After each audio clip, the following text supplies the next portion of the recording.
que le citoyen, je l'appellerai peut-être le citoyen 2.0, c'est le citoyen qui doit être à l'avant-garde. C'est-à-dire qu'il n'a pas besoin qu'on l'appelle dès qu'il y a un sujet qui concerne la souveraineté et l'indépendance de notre pays.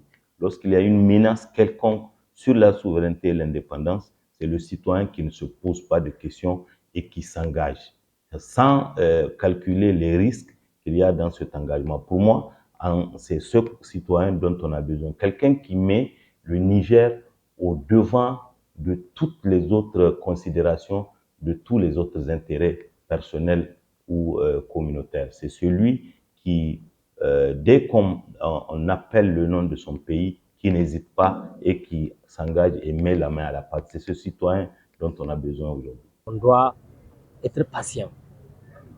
On doit être patient en ce sens que nous devrons accompagner nos dirigeants. Nous devrons accompagner nos autorités.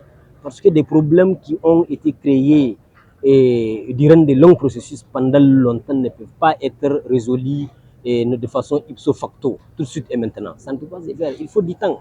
On doit avoir de la patience. On doit les accompagner et on doit leur faire confiance. Et ceux qui doutent aussi, je crois qu'il y a lieu de leur accorder un bénéfice du doute en les accompagnant, en les soutenant dans les idéaux souverainistes. Par exemple, la question de faire quitter les bases étrangères du Niger, mais c'est une décision salutaire. C'est une décision que tout bon citoyen doit soutenir, doit accompagner. Donc, en les soutenant, je crois qu'ils seront obligés de travailler. Les animosités qu'on a eu à observer, les discours haineux, les différences qu'on a eu à observer puissent se taire et que nous regardions dans une même direction. Il est temps d'arrêter un peu avec les zizanies et les différends qu'il y a pour regarder dans une même direction. Il est temps de se remettre au travail. Le changement, on le veut collectif certes, mais il est avant tout individuel. Chaque individu, quel qu'il soit, il a un plus qu'il peut apporter.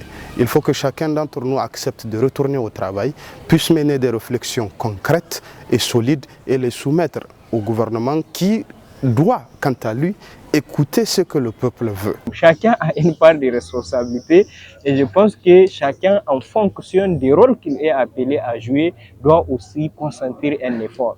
Donc je pense que vraiment il y a beaucoup d'attentes, sincèrement parlant, mais nous savons qu'on ne peut pas régler quelque chose tout de suite et maintenant. Parce qu'un problème, il faut prendre le temps d'abord d'analyser les problèmes, de situer les responsabilités afin de pouvoir agir, sans quoi on risque d'agir vraiment autrement. Pieds humains. C'est pour cela qu'il nous appartiendra, nous Nigériens, de comprendre que la lutte que nous sommes en train de mener, les enjeux qui se passent dans notre pays actuellement, ce sont des enjeux de grande importance. C'est une question de la libération de notre continent et que cela nécessite un sacrifice.